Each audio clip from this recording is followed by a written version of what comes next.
Not all that glitters is light, and you're about to discover a truth that will shock you. That spiritual master you admire may be an emotional predator in disguise.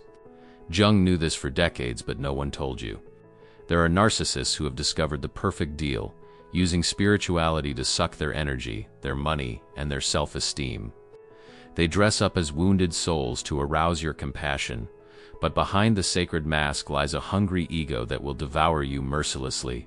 Today you will get to know the 6 most dangerous profiles of these spiritual vampires. Each is a corrupted Jungian archetype, a psychological trap that exploits their deepest wounds. It's not paranoia, it's reality. They're everywhere, in holistic centers, on social media, in healing groups. Get ready to have your eyes opened in a brutal way. After this video, you will never again fall into the clutches of these predators who have turned spirituality into a hunting ground. The truth hurts, but it liberates. 1. The false healer. This is the most dangerous of all because it uses your pain as bait. The false healer presents himself as someone who has been through the same thing as you and has now found the light. Jung would call this the projection of the unintegrated shadow. He projects his unhealed wounds onto you to maintain control. He tells dramatic stories about his dark past, always positioning himself as the hero who won. I was addicted, depressed, lost, but I found the way. The narrative is always the same. Extreme suffering followed by sudden enlightenment.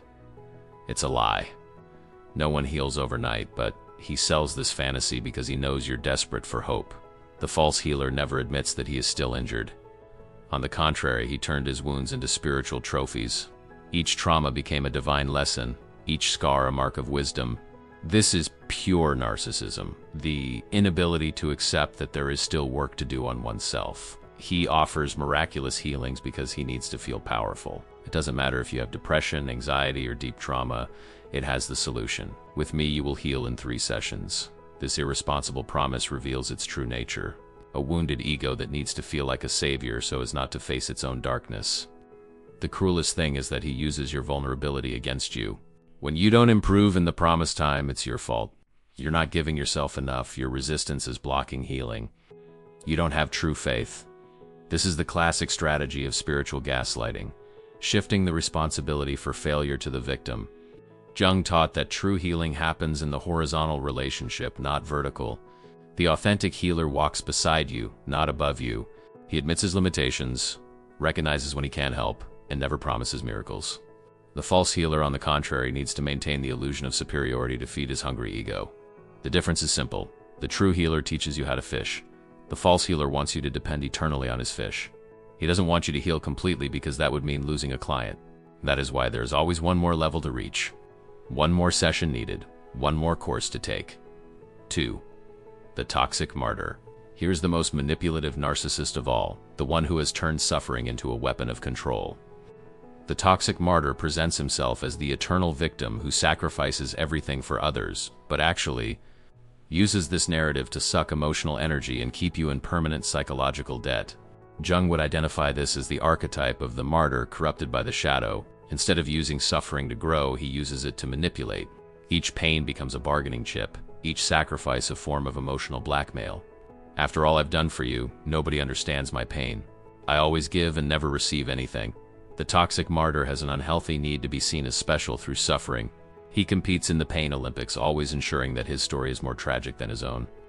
If you lost 1 job, he lost 3. If you have anxiety, he has panic disorder. This constant competition reveals his true goal: to stay in the spotlight. He uses spiritual vocabulary to justify his toxicity. I am an empath. I absorb the pain of others. My mission is to bear the suffering of the world. These beautiful phrases hide a brutal truth. He is an emotional vampire who feeds on the drama and compassion of others. The most perverse thing is how he reverses the roles. When you set boundaries or question his behavior, he becomes the victim. You have no compassion. You are being cruel to me. After everything I have suffered, you still attack me. This inversion is calculated. He knows that empathetic people back down when they feel guilty. The toxic martyr never takes responsibility for anything. All the problems in your life are the fault of others, of the universe, of circumstances. He is always the innocent who suffers unjustly. This posture reveals his emotional immaturity, the inability to accept responsibility for his choices and consequences. Jung taught that true spiritual growth requires accepting our shadow, not turning it into a spectacle. The authentic martyr suffers in silence and transforms pain into wisdom. The toxic martyr transforms pain into theater and wisdom into manipulation. The difference is clear. The true martyr inspires by example. The toxic martyr controls by guilt. One liberates, the other imprisons. One cures, the other infects. 3. The predator guru. This is the most dangerous spiritual narcissist because he combines magnetic charisma with a thirst for absolute power. The predatory guru positions himself as the sole holder of spiritual truth, creating a hierarchy where he is at the top and you eternally at the bottom. Jung would recognize this as the shadow of the sage archetype corrupted by the superiority complex. He builds his authority through grandiose stories about his transcendental experiences, astral travels, contacts with ascended masters, exclusive divine revelations. Everything always happens to him, never to others. This inflated narrative serves to create psychological distance. While you are a mere mortal, he is an enlightened being. The predatory guru uses far-fetched language and complex concepts to confuse and impress. It talks about vibrational frequencies, light codes, and genetic activations as if it were science, but it is pure manipulation. The more confusing the speech, the more dependent you are on your interpretations. It is the classic strategy, creating non-existent problems to sell imaginary solutions. He sets strict rules for his followers but never follows them. He preaches detachment while accumulating wealth, talks about humility while demanding worship, teaches about universal love while punishing those who question him. This hypocrisy is not accidental, it is calculated. The rules are meant to control you, not to guide you. The most sinister thing is how it isolates you from other influences. Family and friends don't understand your spiritual journey. Other masters are low-vibrating, questions or ego resistance. Gradually, he becomes your only source of spiritual truth. This is classic psychological isolation, a technique used by all predators. The predatory guru never admits mistakes or limitations. If something goes wrong, it's always your fault. You're not ready. Your vibration is low. You need to give more. This transfer of responsibility keeps you on your pedestal while you sink into self-blame. It is refined spiritual gaslighting. Jung taught that the true master points to the moon, not to himself. The authentic guru teaches you to find your own answers. The predator wants you to depend eternally on his. One sets you free, the other enslaves you. The difference is that the true master works to make himself unnecessary. The predator works to make himself indispensable. 4. The vampire seer. Here's the subtlest manipulator, the one who uses psychic gifts to invade your emotional privacy and create dependency. The vampire seer presents himself as a conduit for spiritual information, but is actually a skilled reader of body language and human vulnerabilities. Jung would call this the projection of the archetype of the oracle corrupted by the narcissistic need for control. It begins with vague revelations that could apply to anyone. I see an energy of sadness around you. I feel like you've been through a recent disappointment. There's someone from the past trying to communicate. These are classic cold reading techniques. Generic statements that your mind, desperate for answers, will fill with specific details. The vampire seer feeds on the information you provide during consultations. Every detail you reveal becomes ammunition for future manipulations. He builds a complete psychological profile about your wounds, fears, and desires. Using this information to keep you dependent on his guidance, it creates artificial urgency through threatening visions. I see negative energies approaching. There is a family curse that needs to be broken. You are in spiritual danger. These gloomy predictions serve to generate fear and dependence. When you're afraid, you make irrational decisions and accept expensive solutions. The most perverse thing is how it interferes in your personal relationships. So your partner has heavy energy, your family's blocking your evolution, needs to stay away from toxic people. These revelations always coincide with the goal of isolating you socially, making you more dependent on their guidance. The vampire seer never makes a mistake because he always has an explanation. If the prediction is not fulfilled, it is because you have changed the timeline or the energies have changed. If something bad happens, it's because you didn't follow the guidelines correctly. This interpretive flexibility keeps your credibility intact regardless of the results. Jung taught that true intuition comes from within, not from without. The authentic psychic teaches you to develop your own perception. The vampire wants you to depend eternally on his. One empowers you, the other weakens you. The difference is that the true psychic connects you with his inner wisdom. The vampire disconnects you from it to maintain control over you. 5. The master victim. This is the most insidious narcissist because he has turned victimization into a strategy of domination. The victim master presents himself as someone eternally persecuted by external forces, but uses this narrative to manipulate, control, and extract emotional resources from others. Jung would identify this as the shadow of the archetype of the victim corrupted by the narcissistic need for attention and power. He has an endless collection of stories about how the world conspires against him. Psychopathic ex-partners, toxic families, envious bosses, fake friends. Everyone is a villain in his narrative, except him. This constant externalization of responsibility reveals their inability to engage in genuine self-reflection. It's always the fault of others, never his. The master victim uses spiritual vocabulary to justify his posture. I am very sensitive to this world. My light bothers people. I suffer because I have a pure heart. These beautiful phrases hide a brutal truth. He uses spirituality to prevent personal growth. It's easier to be misunderstood than to do the hard work of change. It attracts empathetic people like magnet attracts iron. His touching story awakens the protective instinct in others, especially those who have a tendency to save people. But here's the trap. He doesn't want to be saved, he wants to be sustained. Victimization is their way of life, not a problem to be solved. The most manipulative thing is how he reverses situations to always come out as a victim. If you confront his behavior, he becomes the persecuted one. You're attacking me. Everyone abandons me. I knew you were going to hurt me too. This inversion is calculated. He knows that good people back down when they feel guilty about victimizing someone. The master victim has an unhealthy need to prove that his pain is greater than everyone else's.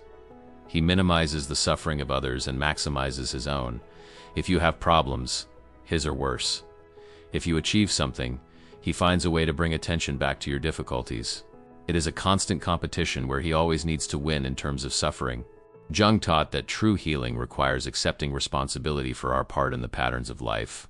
The authentic victim recognizes their pain, learns from it, and grows. The master victim clings to pain because it gives him power. One seeks liberation, the other seeks control through forced compassion. The difference is clear. The true victim wants to overcome suffering. The master victim wants to eternalize it. One inspires through overcoming, the other manipulates through the perpetuation of pain. 6. The dark shining. Here's the most dangerous spiritual narcissist of all. One who has fully embraced his shadow but disguises it as superior wisdom.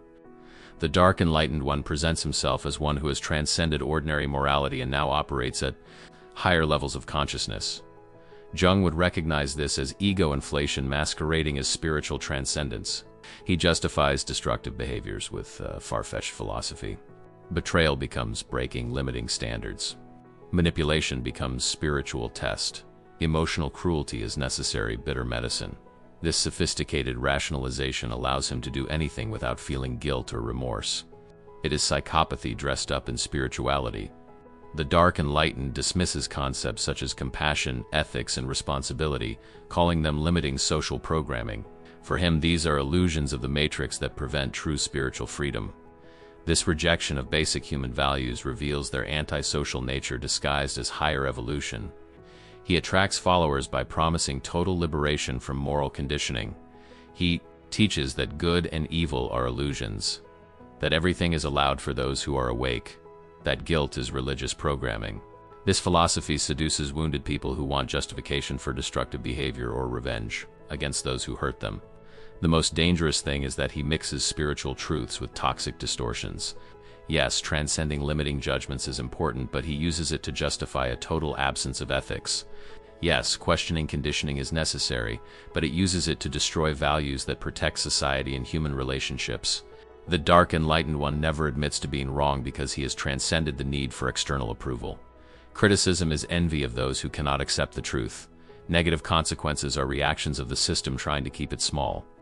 This imperviousness to feedback keeps him trapped in his narcissistic bubble. Jung taught that true individuation integrates light and shadow, not eliminating one in favor of the other.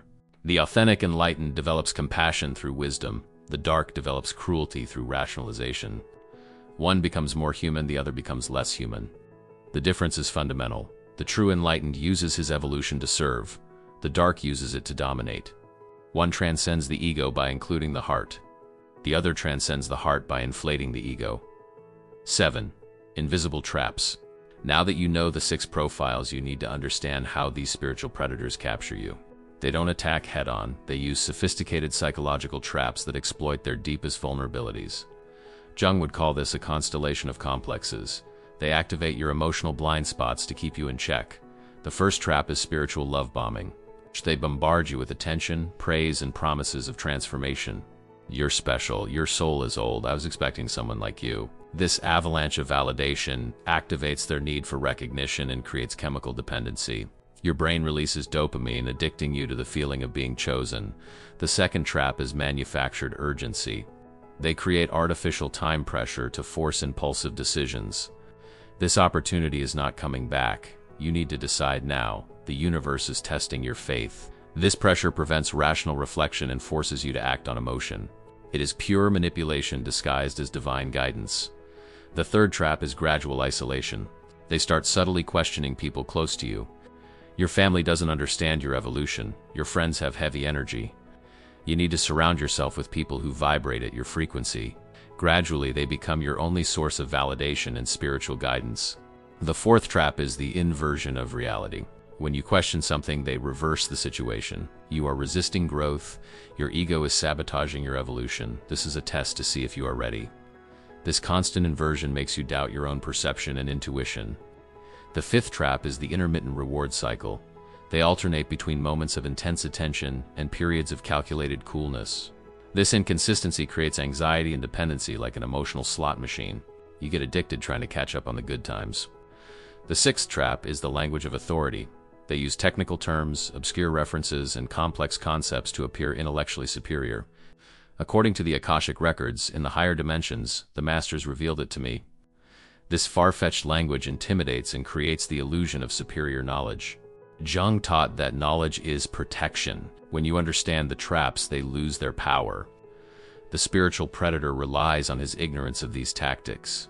Once you recognize them, you become immune to manipulation. 8. Red lights. There are clear signs that reveal a spiritual narcissist, but you need to know where to look. These predators are masters of camouflage, but they always leave trails. Jung would say that the shadow always leaks, no matter how well constructed the persona is. Here are the signs that never lie. First sign: they never admit limitations or mistakes. Every authentic guru recognizes that he is still learning, that he makes mistakes, that he has blind areas. The spiritual narcissist presents himself as infallible. I never make mistakes. I always know what is best. My guidelines are divine. This arrogance disguised as wisdom is the first red alert. Second sign: they charge exorbitant amounts and always have financial emergencies. True spiritual masters live simply and never push for money. The narcissist always needs more. Investment in his evolution, energy of exchange, contribution to the mission. If spirituality has become a lucrative business, be suspicious. Third sign: they isolate you from other influences. They begin by subtly disqualifying other sources of guidance. Other therapists don't understand energy. Your family is stuck in the third dimension. Books are mental knowledge, not spiritual knowledge. Gradually, they become your only source of truth. Fourth sign: they use personal information against you. Everything you share in vulnerable moments becomes ammunition for future manipulations. Remember when you told me about your father? You still haven't gotten over that trauma. Your resistance comes from that old wound. This is a breach of trust disguised as insight. Fifth sign: they create dependence through constant spiritual crises. There's always something wrong that only they can solve. I see negative energies. There is a family curse. You are under psychic attack. These manufactured crises keep you in a state of anxiety and dependence. Sixth sign: they punish questioning with coldness or aggressiveness. Legitimate questions are treated as lack of faith or ego resistance. You're not ready for this truth. Your ego is sabotaging. You need to trust more. True masters encourage questioning. Predators punish them. Seventh sign: they have a history of destructive relationships that they always blame on others. All my exes were toxic. My family rejected me for being different. People can't handle my light. If everyone around is a problem, the problem is him. Jung taught, everything that irritates us and others can lead us to the understanding of ourselves. If something bothers you, investigate. Your intuition is trying to protect you. 9. Psychological protection. Now that you recognize the signs, you need concrete strategies to protect yourself from these spiritual predators. Jung taught that the best defense is deep self-knowledge. When you know your vulnerabilities, they are no longer gateways for manipulators. Here are the protection techniques that actually work. First protection: develop healthy skepticism. Question everything, especially grandiose promises and miraculous solutions. Why does this person have all the answers? Why can only they help me? Why do I need to decide now? Skepticism is not a lack of faith, it is emotional intelligence. Predators run away from people who ask tough questions. Second protection, maintain multiple sources of guidance. Never put all your spiritual trust in a single person. Read books, consult different professionals, talk to wise friends. The diversity of perspectives protects you from manipulation. When someone insists that only he has the truth, it is because he is lying. Third protection, set strict financial limits.